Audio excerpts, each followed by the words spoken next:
और चलिए ground zero पर एक बार फिर से आपको लिए चलते हैं। हमारे सहयोगी हमारे साथ जुड़ गए हैं। भोपाल से रवि साहू हमारे साथ मौजूद है, दंतेवाड़ा से जितेंद्र चौधरी हमारे साथ मौजूद हैं। सबसे पहले भोपाल का हम रुख कर लेते हैं। रवि साहू वहां से हमारे साथ जुड़े हुए हैं। रवि, मध्य प्रदेश से क्या तस्वीरें सामने आ रही हैं, क्योंकि सभी लोकसभा 6 लोकसभा सीटों पर वोटिंग प्रक्रिया की शुरुआत हो गई है। अभी तक की क्या तस्वीरें, किन दिग्गजों ने अपने मत का प्रयोग कर लिया है वहां पर?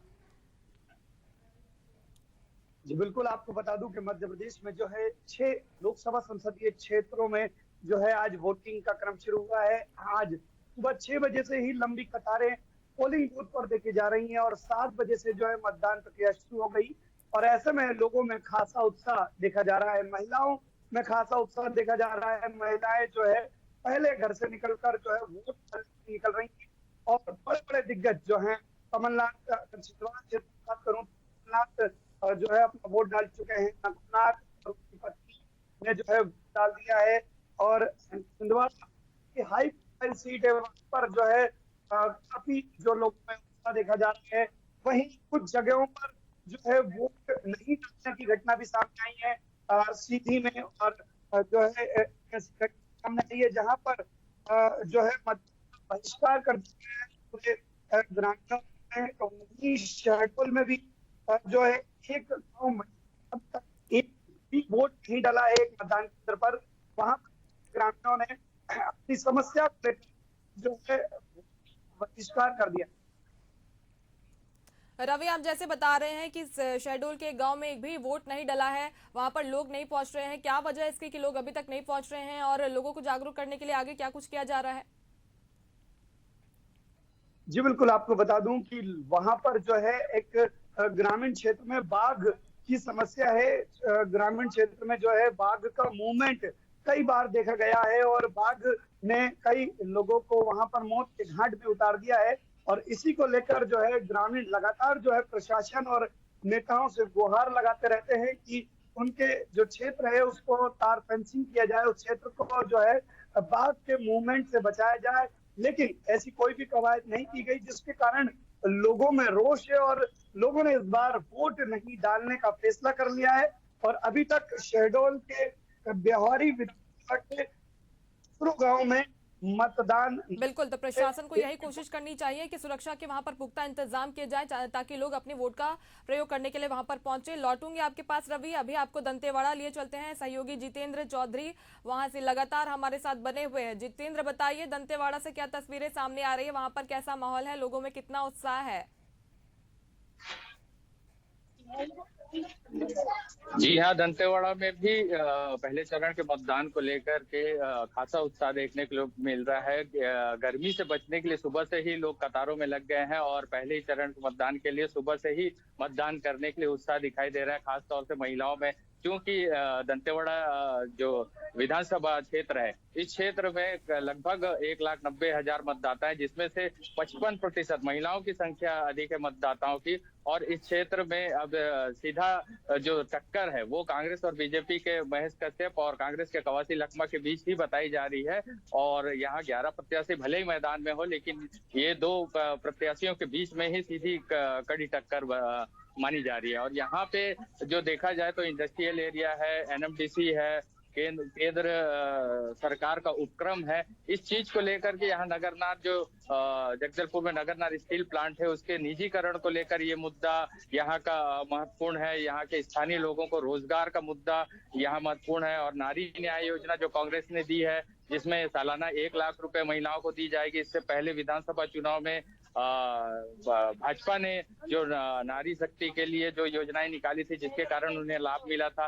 दंतेवाड़ा जिले में एक और महत्वपूर्ण मुद्दा है जो सड़क का मुद्दा है। मुख्य मार्ग जो दंतेवाड़ा से किरंदुल तक है वो बेहद ही खराब हालत में है, जिसका खामियाजा पिछले जो विधानसभा चुनाव में कांग्रेस को भुगतना पड़ा था, जो अब तक नहीं बन पाई है। इस मुद्दे पर अब भाजपा और कांग्रेस दोनों, कांग्रेस भाजपा की भी 5-6 महीने की सरकार होने के बावजूद यहाँ पे काम शुरू नहीं हो पाया है, जो यहाँ पे यहाँ के बड़े मुद्दों में से एक माना जा रहा है। जी, आपके साथ वहां पर लोग मौजूद हैं, जितेंद्र, उनसे बात करने के लिए कोशिश कीजिए। आपने तो मुद्दे बता दिए हैं, लेकिन लोग अगर खुद बताएंगे उनके मुद्दे क्या हैं और किन मुद्दों के आधार पर कैंडिडेट्स को वोट दे रहे हैं, तो ज्यादा बेहतर होगा। जी हाँ, हमारे साथ कुछ मतदाता, स्थानीय मतदाता जुड़े हुए हैं। हम उनसे भी जान लेते हैं। ये बताएंगे किन मुद्दों को लेकर इस बार जो लोकसभा के चुनाव है उसमें मतदान किया जा रहा है। आप लोग क्या सोचते सबसे बड़ा मुद्दा तो अभी सड़क मार्ग का है। सबसे बड़ा मुद्दा जो है वो सड़क मार्ग का है। दंतेवाड़ा से लेकर किरंदुल तक के सड़क बहुत ही खराब हालत में है। इनका जल्द ही इनको सुधार करने की बात कही गई है। अब देखते हैं क्या होता है चुनाव के बाद में। तो जो स्थानीय मतदाता है वो सड़क के मुद्दे को लेकर, और इसके अलावा और क्या मुद्दे हैं जो केंद्र से संबंधित हो? और भी कई सारे मुद्दे हैं जिसमें जैसा देखा जाए मतलब युवाओं को लेकर के, युवाओं में नौकरी को लेकर के, निजीकरण के मामले को लेकर के। अब आगे देखते हैं क्या स्थिति बनती है। इस बार 400 पार, भाजपा जो 400 पार का नारा लगा रही, वहीं कांग्रेस जो है वो न्याय योजनाओं को लेकर के, न्याय को लेकर के, पद यात्रा को लेकर, राहुल गांधी की पद यात्रा को लेकर के उत्साहित है। इंडिया गठबंधन को लेकर उत्साहित है। क्या लगता है कि इस बार किसका पलड़ा भारी रहेगा? देखिए, इस बार पलड़ा किसका भारी होगा ये तो बताया नहीं जा सकता। मतदाता अपने मतों का प्रयोग करेंगे, है ना। ये है कांग्रेस का मैनिफेस्टो और बीजेपी का मैनिफेस्टो, दोनों में बहुत फर्क है। बीजेपी के शासनकाल में 10 साल हो गए, मगर महंगाई बढ़ते ऊपर बढ़ती जा रही है, यातायात की व्यवस्थाएं खराब होती जा रही है, रोड खराब होती जा रही है, हॉस्पिटल की सुविधाएं, मेडिकल फैसिलिटीज खराब है। अभी देखिए, मुद्दे बनते हैं, आते हैं, चलते हैं, सुधरते हैं। अब मतदाता को रुझान किधर जाता है ये देखने के बाद ही समझ में आएगा। इससे पहले तो कांग्रेस की सरकार थी, अभी भाजपा को छत्तीसगढ़ में 6 से 7 महीने ही हुए हैं। क्या लगता है, क्या इतना कम समय पर इन सब चीजों का सुधार करने की आवश्यकता थी या इनको और अधिक समय चाहिए? अधिक समय चाहिए था उनको, समय तो मिलना चाहिए था सबको। अभी बहुत कम समय हुआ है। समय के साथ देखते हैं आगे क्या स्थिति बनती है। अभी सुधार की तो जरूरत है। चलिए, बिल्कुल मूलभूत सुविधाओं के आधार पर भी लोग वहां पर वोट दे रहे हैं। तमाम मुद्दे वहां पर हावी है। नक्सलवाद का मुद्दा तो है ही, लेकिन सड़क को लेकर, महंगाई को लेकर भी लोग वहां पर अपने मत का प्रयोग करते हुए नजर आ रहे हैं। चलिए, आपको अब कोंडागांव लिए चलते हैं। सहयोगी बंकिम वहां से हमारे साथ लगातार बने हुए हैं। बंकिम, अभी की क्या तस्वीरें हैं कोंडागांव से और वहां पर क्या माहौल, बताइएगा। शांतिपूर्ण ढंग से कोंडागांव में मतदान प्रक्रिया चालू है और मतदाताओं की रुझान जो है मतदान के प्रति बहुत ही जबरदस्त उत्साह देखा जा रहा है। मतदाता पहुंच रहे हैं मतदान केंद्र और मत का अपना अधिकार का प्रयोग कर रहे हैं। मतदाताओं को रुझाने के लिए जिला प्रशासन के द्वारा विभिन्न कार्यक्रम भी चलाए गए थे और महिलाओं के लिए विशेष मतदान केंद्र, साथ ही युवाओं को रुझाने के लिए विशेष मतदान केंद्र का भी व्यवस्था की गई है।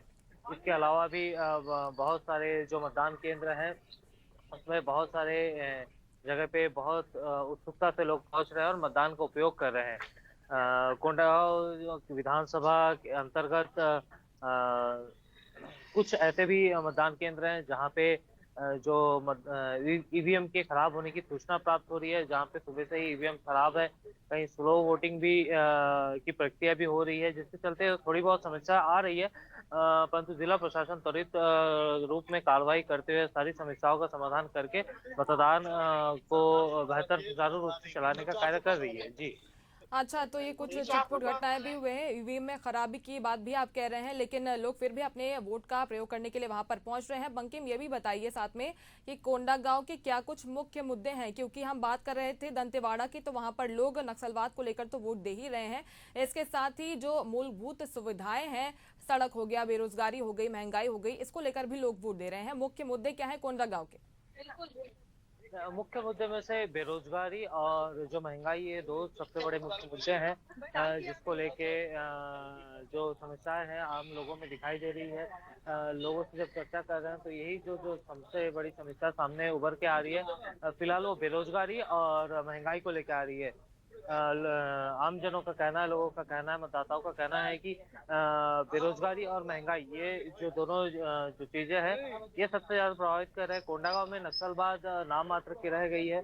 बहुत ही कम यहाँ पे ऐसा देखा जाता है कि नक्सली कोई घटना को अंजाम दे रहे हैं। लोकसभा चुनाव से पहले एक मुद्दा ऐसा था जहाँ पे एक मोबाइल टावर को, नक्सली क्षेत्र था जहाँ पे एक मोबाइल टावर को जला दिया गया था।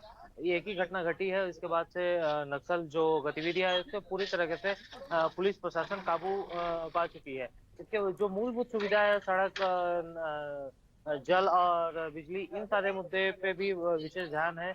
जहाँ जहाँ सड़कों की व्यवस्था न होने से भी कई ग्रामीण परेशान हैं और स्वास्थ्य पे भी बहुत सारे सवाल उठते हैं, जहाँ पे स्वास्थ्य की सेवाएं नहीं है, डॉक्टर्स कम है या एम्बुलेंस की समस्या आ रही है। इन सारे मुद्दे को भी मतदाता अपने दिमाग में रख के मतदान करने पहुंच रहे हैं।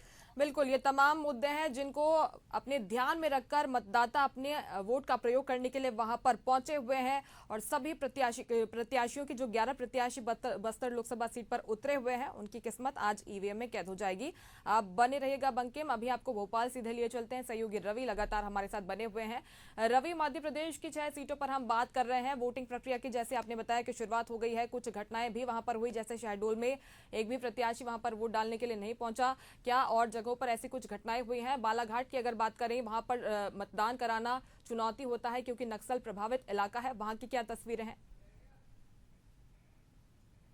जी बिल्कुल, वहां पर मैंने आपको बताया कि कई जो स्थान है वहां पर जो है अति संवेदनशील क्षेत्र हैं और वहां पर जो है काफी मुस्तैदी से जो है प्रशासन चुनाव प्रक्रिया को संपन्न करा रहा है। लेकिन कई गांव, जैसे एक गांव मैंने आपको बताया कि शहडोल में जो है बाघ उनके गांव में आने की समस्या है, बाघ का मूवमेंट है। तो ऐसे में वहां पर ग्रामीणों ने जो है उस समस्या को लेकर जो है चुनाव का बहिष्कार कर दिया। वहीं एक घटना सीधी से सामने आ रही है जहां पर मेंढरा गांव है, जहां पर वहां पर मोबाइल नेटवर्क नहीं मिल पाता है और इसी समस्या को लेकर ग्रामीणों ने जो है चुनाव का वहां पर बहिष्कार किया है।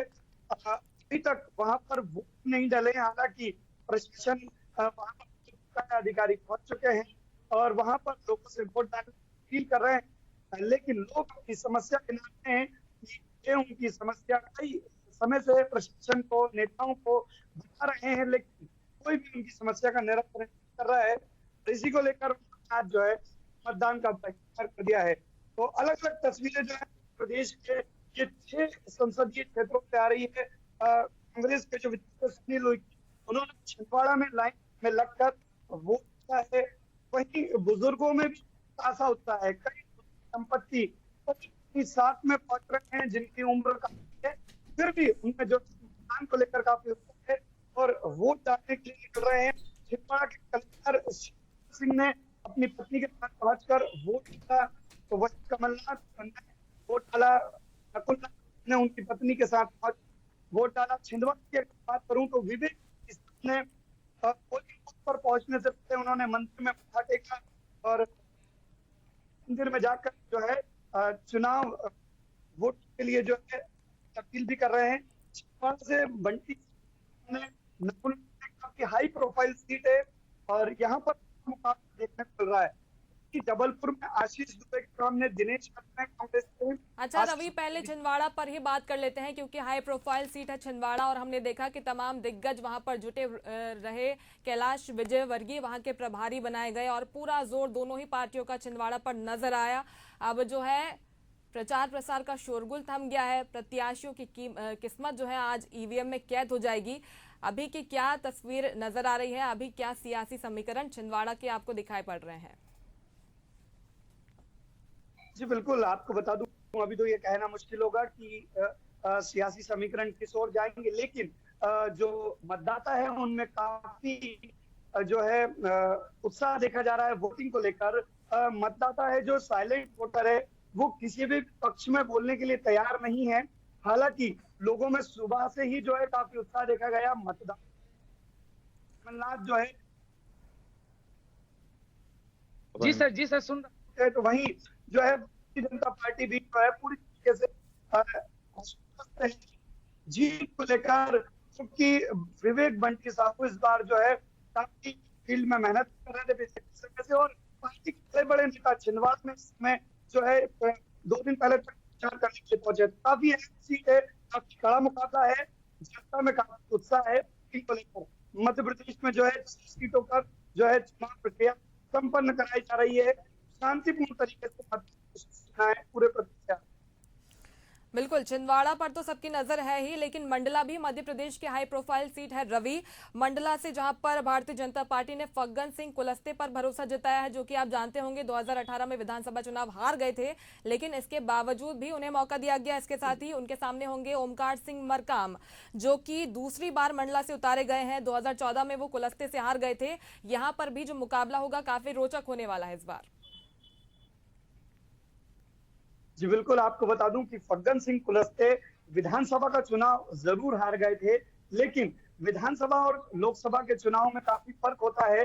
लोकसभा संसदीय क्षेत्र काफी बड़ा है और ऐसे में जो है फग्गन सिंह कुलस्ते यहाँ पर जो है ओमकार सिंह मरकाम से भारी दिखाई दे रहे हैं पहले से, क्योंकि वो पूर्व में भी जो है पिछला लोकसभा चुनाव जो है जीते थे और 97,676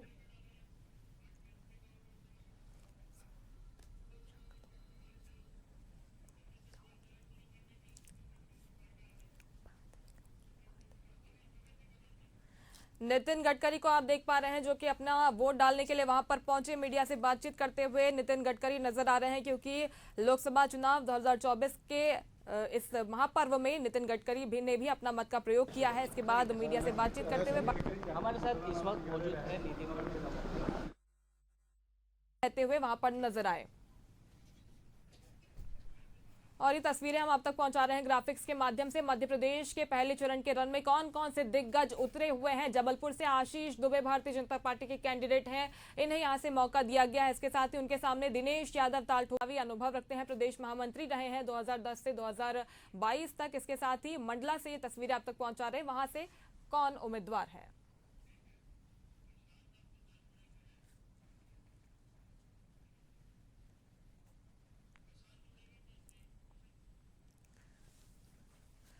चलिए, ग्राउंड जीरो से हमारी टीम हमारे साथ लगातार बनी हुई है। प्रशांत हमारे सहयोगी हमारे साथ बने हुए हैं। प्रशांत, कौन से पोलिंग बूथ पर आप मौजूद हैं, पहले ये बताइएगा, और अभी तक की क्या तस्वीरें हैं, क्या वहां पर वोटिंग परसेंटेज बढ़ते हुए नजर आ रहा है, क्योंकि ये बड़ी चुनौती होती है नक्सल प्रभावित इलाके में कि पहले साल की तुलना में वोटिंग परसेंटेज में इजाफा हो।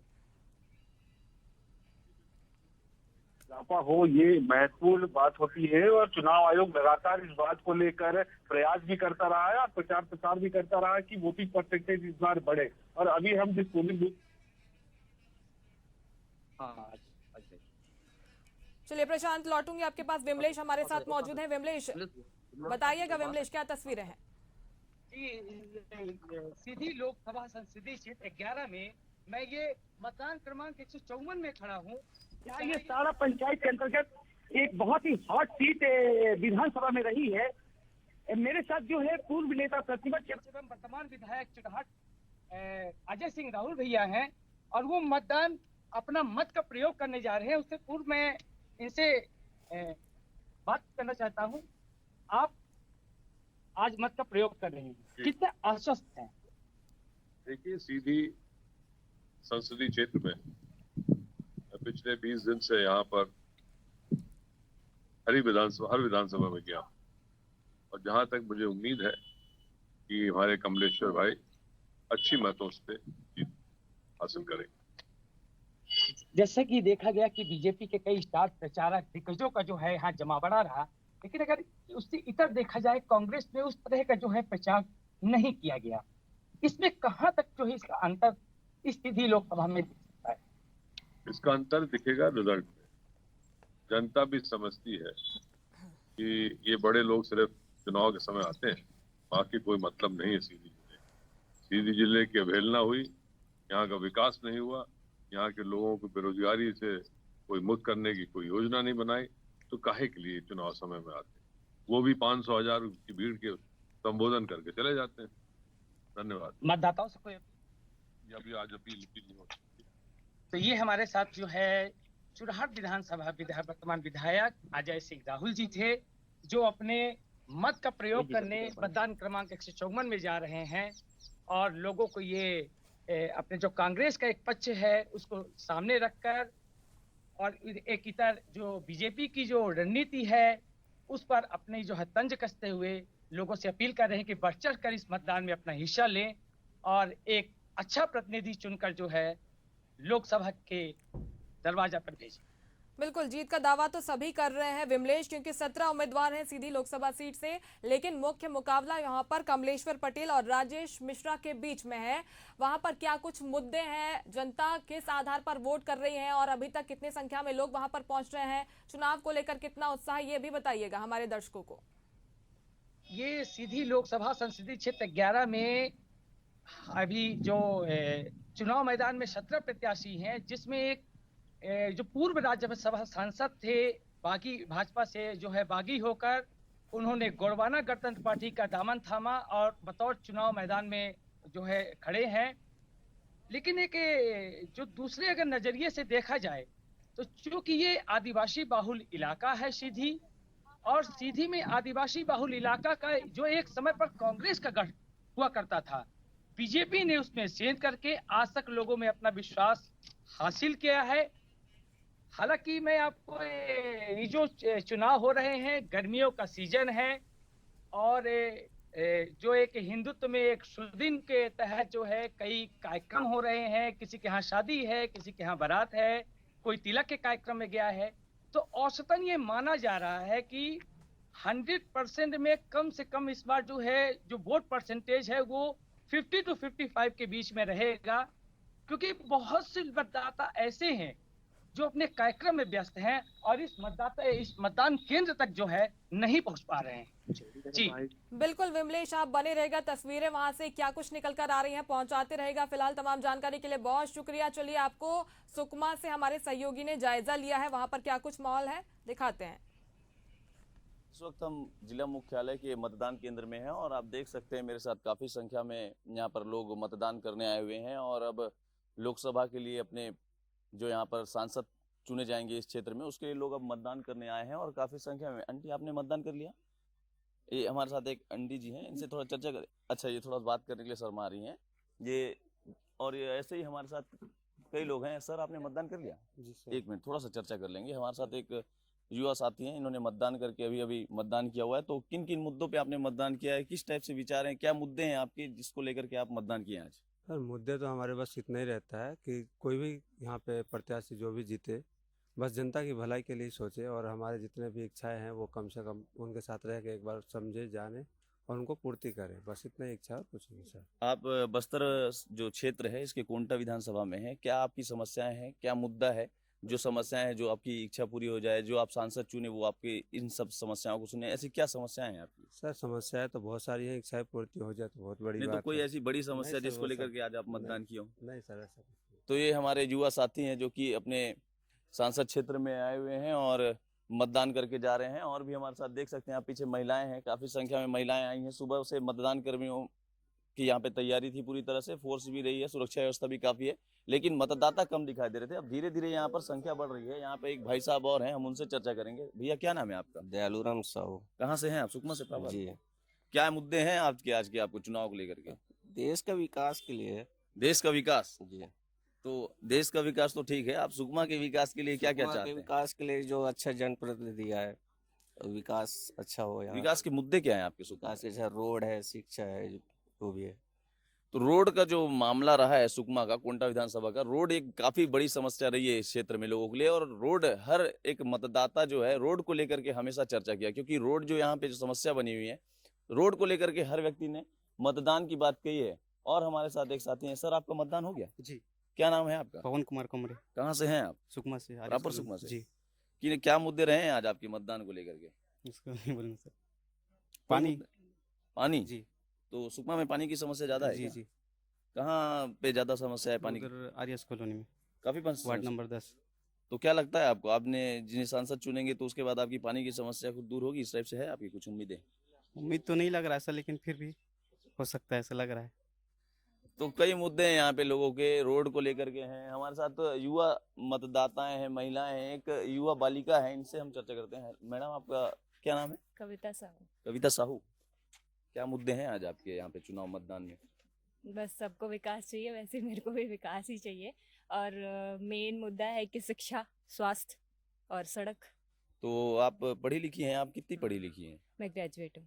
तो सुकमा में शिक्षा की कैसी कैसी व्यवस्था है? स्तर पहले की अपेक्षा बहुत धीमी गति से विकास हो रहा है, लेकिन एक जो इरा आ रहा है शिक्षा का, जी। जैसे एजुकेशन बाहर देखा जाता है, वैसी मैं चाहती हूँ कि सुकमा भी उसी तेजी से बढ़े शिक्षा के तो मामले क्या लगता है आपको कि अब आप जिसे सांसद चुनेंगे तो सुकमा के क्षेत्र में शिक्षा को लेकर के कुछ करेंगे? में। बस उम्मीद यही है कि करेंगे, इसलिए आए तो हैं अभी। सुकमा में जैसे शिक्षा में आप लोग किस चीज की कमी लगती है? क्या-क्या समस्याएं हैं हमारे जिले में? अ, है वो शिक्षा में जैसे अंदरूनी इलाके में वो नहीं, शिक्षा जैसे नहीं यहाँ मिलती। पे भी जिला मुख्यालय में है, कॉलेज हो गए या फिर पढ़ाई के और कुछ आगे आगे आप लोगों की जो शिक्षा की चाहत होती है वो क्या है? पढ़ाई में कौन-कौन से कॉलेज करना चाहते हैं? आप ऐसे क्या उम्मीद करते हैं कि जो बाकी शहरों में है या फिर बड़े जैसे जगह शहरों में है, ऐसा सुकमा में ऐसे क्या उम्मीद है आपकी? कॉलेज को लेकर फिलहाल कॉलेज तो है यहाँ पे ग्रेजुएशन के लिए एक, बट सभी सब्जेक्ट के लिए अवेलेबल नहीं है। वो चीज़ होनी चाहिए कि जी। हमारे जो यहाँ के युवा है वो बाहर पढ़ने जाते हैं, वो चीज़ हाँ, वही मैं यहाँ चर्चा पे कर हम रहा लोग को उपलब्ध हो जाए। तो कौन से ऐसे सब्जेक्ट है जिसके लिए यहाँ से सुकमा से बाहर जाना पड़ता है, जिसके बाद आप जैसे सांसद चुन रहे तो आप उम्मीद करेंगे उन सब सब्जेक्टों की यहाँ पे भी पढ़ाई हो सके? अ, कृषि के मामले में है जो फिलहाल अभी ऐसा है कि कृषि कॉलेज भी खुलने वाला है, ऐसे अच्छा। मिला है, बट देखते हैं आगे क्या होगा फिलहाल। बीएड डीएड को लेकर के काफी आपके जिले में समस्या है। बीएड है, प्राइवेट कॉलेज है गुंटा में, अच्छा। तो ऐसी मांग है कि अगर सुकमा में खुल जाता तो ज़्यादा अच्छा होता। अभी गवर्नमेंट कॉलेज, क्योंकि बीएड जो है अफोर्डेबल नहीं होता, बहुत ज़्यादा पे करना होता है, और यहाँ के जो लोकल्स हैं, जी। मेरे को ऐसा नहीं लगता कि सबकी आर्थिक स्थिति उस हिसाब से है कि वो प्राइवेट बीएड कर सके, और शिक्षक बनने के लिए सबको बीएड में मांग है, बीएड डीएड होना ही चाहिए।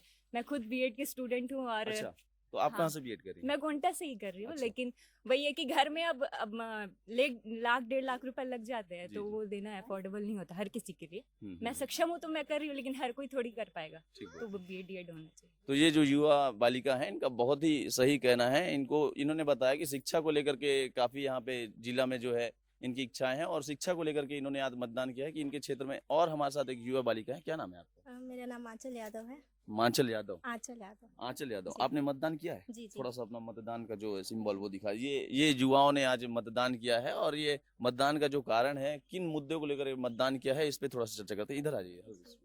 क्या है मुद्दे, क्या रहे मुद्दे, अहम मुद्दे आपके आज के? सर, हमारे बस्तर के कुछ मुद्दे हैं, जैसे सुरक्षा को लेके और महिलाओं को लेके, और खासकर हम युवाओं को लेके उनकी शिक्षा पद्धति और उनको स्वरोजगार, उनकी स्वतंत्रता, इंडिपेंडेंसी, ये सब सारी मुद्दे हैं हमारे।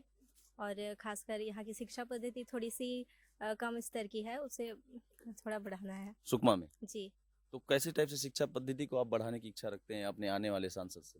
सर, इंग्लिश शिक्षा और ज़्यादा थोड़ा सा प्रैक्टिकली हो जाता तो मतलब तो कुछ और कहना है आपको? जी, मतलब कि शिक्षा ऐसी है कि यहाँ सिर्फ पासिंग नंबर आ जाए वो काफ़ी होता है। बौद्धिक विकास थोड़ा सा कमज़ोर है यहाँ के बच्चों का, हालांकि टैलेंटेड बहुत ज़्यादा है, लेकिन उनको वो उचित शिक्षा वो प्राप्त नहीं हो रही, मौके प्राप्त नहीं हो पाते। युवाओं में थोड़ा सा मतदान को लेकर कम रुझान दिख रहा है, काफी कम संख्या में दिख रहे हैं जी, युवा। पिछले कुछ दिनों से जैसे पिछली सरकारों ने जो मतलब वादे किए थे, या फिर जो युवाओं ने उनसे अपेक्षा की थी, वो शायद कहीं ना कहीं युवाओं को लगती है कि पूरी नहीं हो पाई, इसलिए अब आने वाली सरकार से भी शायद अपेक्षाएं कम रखे हों वो। जिला प्रशासन ने स्वीप कार्यक्रम करके मतदाताओं को जगाया कि ज्यादा से ज्यादा % में मतदान हो, फिर भी विधानसभा की अपेक्षा लोकसभा में यहाँ पे जो मतदाता हैं कम दिख रहे हैं। तो फिर ऐसे में कैसे युवा अपने जो उनकी इच्छाएं या फिर जो वो चाहते हैं जिला प्रशासन विकास, वो कैसे हो पाएगा? मैं मतदाताओं से मैं अनुरोध करना चाहूँगी कि आए और वोट दे। जैसे अब देख सकते हैं आप, पुरुषों की अपेक्षा महिलाएं ज़्यादा मात्रा में है, क्योंकि महिलाएं वो अपेक्षाएं वो ज़्यादा लेकर आती है, या फिर महिलाओं में जागरूकता बहुत ज़्यादा आ गई है देखा जाए तो ये हमारे साथ आंचल यादव हैं, जिन्होंने बताया कि विकास का इनका मुद्दा है शिक्षा। और इस क्षेत्र में जब मैं आपको बता दूं, सुकमा जैसे क्षेत्रों में जो युवा बालिकाएं हैं, इनका कहना है कि बीएड डीएड जैसी शिक्षा के लिए प्राइवेट कॉलेज या फिर कहीं बाहर जाकर के इनको शिक्षा अर्जित करनी पड़ती है। तो युवाओं में सबसे पहले शिक्षा को लेकर के काफी यहाँ पर देखने को मिल रहा है कि इनकी शिक्षा के स्तर को सुकमा जिला में बढ़ाया जाए, और काफी संख्या में अब मतदाता यहाँ पर मतदान करने आ रहे हैं, और युवा जो है अपने इच्छाओं को लेकर के मतदान कर रहे हैं, और एक अच्छा सांसद चुन करके वह देश में चाहते हैं कि सुकमा जैसे घोर नक्सल प्रभावित क्षेत्रों को सुरक्षा एवं शिक्षा के स्तर में कुछ बढ़ावा दे। कैमरा पर्सन साथ में गौरव तिवारी, एशियन न्यूज, सुकमा।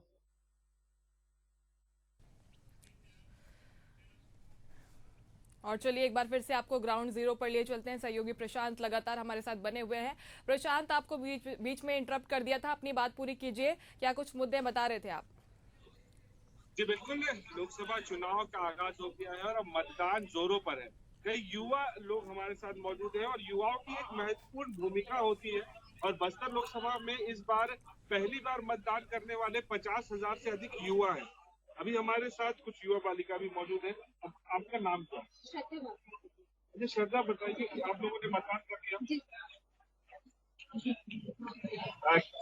कैसा लग रहा है मतदान करने के बाद, और कैसा जनप्रतिनिधि आप लोगों को चाहिए? ऐसे क्या सोचते हैं कि कैसा सांसद होना चाहिए? जो हमारे क्षेत्र के लिए काम करे, हम लोगों के लिए। हम आदिवासी बहुल क्षेत्र में रहते हैं, तो हम आदिवासी भाई बहनों के लिए कुछ करें, यहाँ का विकास करें, है ना। और बाकी यहाँ जो भी शिक्षा है, स्वास्थ्य है, उस क्षेत्र में बहुत अच्छा से काम करे, वो हमारा नेता होना चाहिए। स्वास्थ्य के लिए यहाँ पर कैसा क्या कुछ होना चाहिए, क्योंकि यहाँ सिर्फ रेफर सेंटर बने जी, तो सर ऐसा हो कि जो हमारे डॉक्टर हैं, जो ऐसा होता है कि सरकारी डॉक्टर सरकारी हॉस्पिटल, लेकिन वो हॉस्पिटल में कम होके अपने प्राइवेट जो क्लिनिक्स हैं वो वहाँ जाने बैठते हैं। तो वो ना होके जो अच्छा स्वास्थ्य अगर सुविधा देना है तो गरीबों को या हमारे आदिवासी लोगों को अपने जो सरकारी जगह पे सुविधा ना मिलके वो प्राइवेट जगह पे जा रहे हैं, बाहर जा रहे हैं, तो उनको जनप्रतिनिधि ऐसा होना चाहिए जो ऐसे लोगों पर कमर कर सके और उनको जो है हिदायत दे कि भाई काम जो है बेहतर होना चाहिए। आपसे भी चर्चा कर रहा था मैं कुछ देर पहले, तो शिक्षा और रोजगार को लेकर बहुत ज्यादा कुछ जो है क्वारीज थी आपकी, बहुत ज्यादा को लेकर। अभी ऐसा हम काम करना था, तो कई ट्रेड्स ऐसे हैं जो यहाँ पे हैं, तो हम लोगों को उसके लिए बाहर जाना पड़ता है। क्यों जाए हम बाहर, जब हम हमारे क्षेत्र में रह के हम वोट दे सकते हैं, तो हम पढ़ाई क्यों नहीं करते?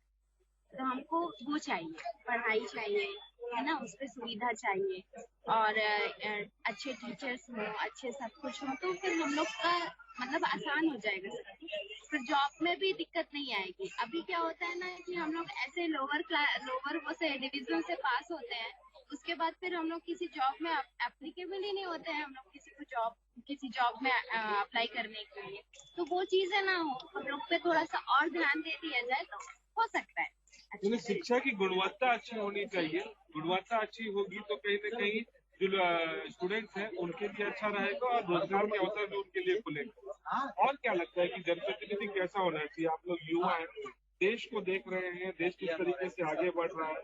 कांग्रेस भाजपा दो ही पार्टी जो है यहाँ पर दोनों के सामने टक्कर है। महेश कश्यप है, दोनों में ज्यादा बेहतर कौन निकल सकता है? ये तो पर्टिकुलर आदमी को नहीं देखना चाहिए सर, या पर्टिकुलर पार्टी को नहीं देखना, पार्टी को नहीं देखना, पार्टी को नहीं, आदमी को ही देखना है, पार्टी को नहीं देखना चाहिए। जो हमारे लिए काम करे, चाहे वो किसी भी पार्टी का, उनको हम अपने प्रतिनिधि के रूप में खड़ा करना, और हमने वही किया है। प्रत्याशी कैसा होना चाहिए आपके हिसाब से? वही है सर, जो सबको देखे, ना कि अपने आप को देखे। प्रत्याशी कैसा होना चाहिए? वही जो अपने आप को देखे, सबको देखे, सबको लेकर चले। और यहाँ पे कई बार ऐसा होता है कि लोग अपने लोगों को आगे बढ़ा देते हैं लेकिन बाकियों को पीछे कर देते हैं, तो वो चीज नहीं होनी चाहिए। वो चीज अगर बदल गई ना तो बहुत कुछ बदल जाएगा। यहाँ देखिए कि युवाओं की सोच, युवा जो है अब कितने समझदार हो गए हैं, अपने मताधिकार का उपयोग कैसे करना है, कैसे प्रत्याशियों में अपने मताधिकार का उपयोग करना है, ये अब समझने लगे हैं। और ये एक जिम्मेदारी जो युवाओं की है देश को आगे बढ़ाने की, ये अब युवा समझ रहे हैं और अपने आप को उस तरीके से ढाल रहे हैं। और अब लगातार हमारे साथ कुछ बुजुर्ग मौजूद है, उनसे जानते हैं। बस्तर में आप लंबे समय से हैं, बस्तर का विकास क्या उस हिसाब से हुआ है जैसा होना चाहिए, या फिर अभी भी बचा हुआ है? या फिर मोदी जी जब से आए हैं तब से बस्तर विकास हो रहा है और हम लोग मोदी जी को देख के ही वोट देंगे। यहाँ के प्रशासन भी ठीक है, अब देखें आगे काम करते हैं।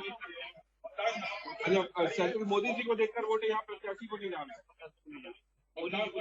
देखिए कि ये एक मुस्कान कि मोदी जी के नाम पर ही भाजपा जो है प्रचार भी कर रही है, तो मोदी जी के नाम पे भाजपा को वोट भी, प्रत्याशी को यहाँ पर लोग नहीं जान रहे हैं।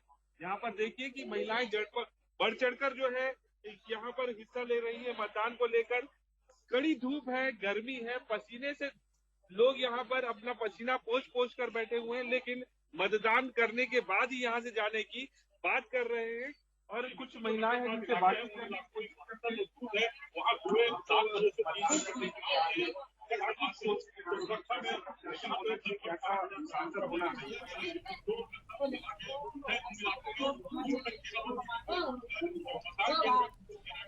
चलिए, आवाज स्पष्ट रूप से नहीं पहुंच पा रही है। प्रशांत, युवाओं की बात हमने सुनी, महिलाओं की बात हमने सुनी, इसके साथ ही बुजुर्गों की बात सुनी। इन सब की अलग अलग डिमांड से, अलग अलग मुद्दों को लेकर ये लोग वोट कर रहे हैं। खास तौर पर विकास के मुद्दे पर ये सभी क्षेत्र के लोग, सभी वर्ग के लोग आज वोट करने के लिए वहां पर उतरे हुए हैं। प्रशांत बने रहेगा, लौटूंगी आपके पास। अभी आपको भोपाल लिए चलते हैं। सहयोगी रवि लगातार हमारे साथ बने हुए हैं। रवि, वोटिंग की प्रक्रिया शुरू हो चुकी है, 7 बजे से वोट डाले जा रहे हैं, क्या अपडेट आपके पास?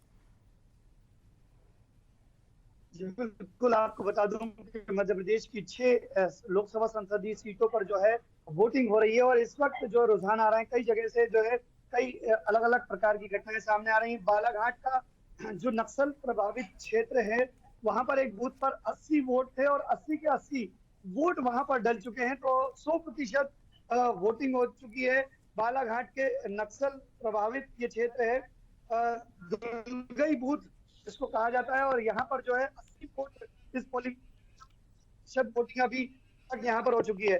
अगर 9 बजे तक की जो वोटिंग हो चुकी है, लांजी में 15.5, सिडनी में 16.46%, 15.7%, बालाघाट में 13.68%, परसवाड़ा में 19.22%, बेहर में 20.86% जो ये मतदान का प्रतिशत है, ये लोकतंत्र का है। सरकार चुनने में जो है काफी देख रहे हैं, लोगों में बुजुर्ग हो, युवा हो, चाहे संपत्ति हो, जिनकी भी शादी हुई है, वे भी जो है जो अच्छा है रवि, एक बड़ा अपडेट मेरे पास सामने आ रहा है। बालाघाट जो कि नक्सल प्रभावित इलाका है, वहां पर एक दुगलई बूथ है, नक्सल प्रभावित ये बूथ है और 100% मतदान वहां पर हो चुका है। अभी तो वोटिंग प्रक्रिया की शुरुआत हुई है और 100% वहां पर वोट डल चुके हैं, यानी कि चुनौती देते हुए मतदाता नक्सलियों को नजर आ रहे हैं बालाघाट में। बालाघाट में जो है ये दुगलई जो है बूथ है और यहाँ पर 80 वोट है और नक्सल प्रभावित ये क्षेत्र है, और ऐसे में यहाँ पर 100% वोटिंग हो जाना ये एक बड़ी बात है। पूरे वोट दे चुके हैं और 100% यहाँ पर हो चुकी है। हालांकि वोट कम थे, लेकिन नक्सल प्रभावित एरिया है, ऐसे में यहाँ पर 100% होना अपने आप में एक बड़ी बात है। निर्वाचन आयोग के भी और भी निर्वाचन आयोग के हैं, सभी को ये बड़ी सफलता नक्सल प्रभावित क्षेत्र में दिखाई दे रही है, क्योंकि नक्सल प्रभावित क्षेत्रों में काफी है, नक्सली लगातार यहाँ पर वारदात कहते रहते हैं। ऐसे डर बना रहता है कि कोई अनहोनी और लोग डर रहता है। यहाँ पर नक्सलों को जवाब देते हुए जो है लोगों की 100% तक हो चुकी है। बिल्कुल, तो वोटिंग परसेंटेज हमारे सहयोगी पहुंचा रहे थे रवि, और ये काफी अच्छी बात है। लोकतंत्र का महापर्व आज देश मना रहा है और मतदाता बढ़ चढ़कर इसमें हिस्सा ले रहे हैं, नक्सलवाद को सीधे तौर पर चुनौती देते हुए नजर आ रहे हैं। बहुत शुक्रिया रवि तमाम जानकारी के लिए। आपका प्रशांत जुड़े हुए थे, आप दोनों का बहुत शुक्रिया तमाम जानकारी के लिए, लेकिन नजर बनाए रखेगा। अब आपको मध्य प्रदेश के शहडोल की तस्वीरें दिखाते हैं, वहां पर मतदाताओं में कैसा कुछ माहौल है, क्या तस्वीरें हैं, देखिए। आपको बता दूं कि लगातार यहाँ पे मतदाताओं का आना चालू है और यहाँ पे कतार लगी हुई है। हमारे बीच में मौजूद एक हमारे यहाँ बुजुर्ग चाचा जी भी आए हुए जो चलने में थोड़ा सा असमर्थ हैं, उसके बावजूद भी चाचा यहाँ वोट दे रहे हैं। चाचा बताइए कहाँ से आए हैं आप? अमरावती। अच्छा, मतदान करने आए हैं? हाँ। अच्छा, कैसा लग रहा है आपको? अभी कहाँ लग रहा है? अच्छा, जैसे अभी आप ये चलने में देख रहा हूँ मैं कि आप परेशानी हो रही है, उसके बावजूद भी लड़का ले आया, यहाँ वाहन कोई सुविधा नहीं किया गया। अच्छा, जबकि वहाँ बोला गया कि वाहन की व्यवस्था किया जाए। अच्छा, जो बुजुर्ग हैं, मरीज हैं, उनको वाहन की व्यवस्था की जाए। हाँ भैया, कैसा क्या चाहते हैं चाचा, जो सांसद चुन के आए, क्या क्या सुविधा होनी चाहिए? सांसद कैसा होना चाहिए अपने क्षेत्र के लिए? क्या सांसद गया 3 महीना में एक बार जो है फील्ड को अपना भ्रमण करना चाहिए। अच्छा, कि क्या कमी है, क्या सुविधा है, क्या पब्लिक को असुविधा है। तो आपने देखा कि चाचा जी की एक शिकायत है कि चाचा जी घर में बहुत देर से इंतजार कर रहे थे, इन्हें बोला गया था कि आपको साधन उपलब्ध कराया जाएगा, बावजूद इसके इनके पास कोई साधन नहीं भेजा गया और ये आप किसी तरह से अपने साधन से यहाँ पे आए हैं। और इनका कहना है कि हमें सांसद ऐसा चाहिए जो कम से कम 3 महीना हमारे 3 महीने में एक बार हमारे क्षेत्र में भ्रमण करे और हमारी समस्याओं को सुने। यहाँ पे शहडोल में यहाँ पे मतदान केंद्र में हमारे साथ मौजूद यहाँ पे सेक्टर प्रभारी आई है, हम उनसे बात करेंगे क्या क्या व्यवस्थाएं हैं ये चुनाव को लेकर के यहाँ पे क्या क्या व्यवस्था है। शहडोल लोकसभा क्षेत्र के अंतर्गत ये जैतपुर विधानसभा क्षेत्र पड़ता है और मैं सेक्टर अधिकारी के रूप में काम कर रहा हूँ। 14 मतदान केंद्र जो है वो मेरे नियंत्रण में है। विधानसभा क्षेत्र में भी जो है इसी क्षेत्र में मेरी ड्यूटी लगी थी और मैं कल से लगातार व्यवस्थाएं जो है देख रहा हूँ। मतदान दल यहाँ पर व्यवस्थित पहुंच गए हैं। पहुंचने के बाद में आज मॉक पोल की प्रक्रिया सभी मतदान केंद्रों में व्यवस्थित हुआ है और वास्तविक मतदान की प्रक्रिया भी अब प्रारंभ हो चुकी है। सभी मतदान केंद्र में लोग उत्साह के साथ में आ रहे हैं, लाइन में खड़े रह करके काम कर रहे हैं। सभी मतदान केंद्रों में पुलिस की व्यवस्था है और मेरे साथ भी एक एसआई रैंक के अधिकारी है जो पुलिस की के रूप में जो है व्यवस्था को लेकर के वो मेरे साथ में चल रहे हैं। सभी मतदान केंद्रों में बहुत बढ़िया व्यवस्थित चल रहा है, लोगों में काफी उत्साह है। तो ये थे मेरे साथ सेक्टर प्रभारी। मैं आपको बता दूं कि लगातार यहाँ लोगों का आना जारी है और आपको बता दूं कि सुरक्षा कर्मी भी यहाँ पे मौजूद है, आप देखेंगे, और सुरक्षा की पूरे इंतजाम है यहाँ पे। सारे वोटर्स, भैया आप वोट डाल दिए जी, दिखाएंगे थोड़ा हाथ में, ऐसे दिखाइए जी। कहाँ से आए हैं? मैं अमरावती वार्ड क्रमांक 7। अच्छा, कैसा लग रहा है आपको वोट डाल के? बहुत अच्छा लग रहा है। क्या चाहते हैं आप, कैसा सांसद होना चाहिए अपने क्षेत्र के लिए? बढ़िया, जो अपने देश का विकास करे, अपने क्षेत्र का विकास करे। जी। तो आपने सुना कि ये जो वोटर आए हुए हैं अपने सांसद से इनकी आशा है कि हमारे क्षेत्र का विकास करें। कैमरामैन अखंड के साथ सूरज श्रीवास्तव, एशियन न्यूज।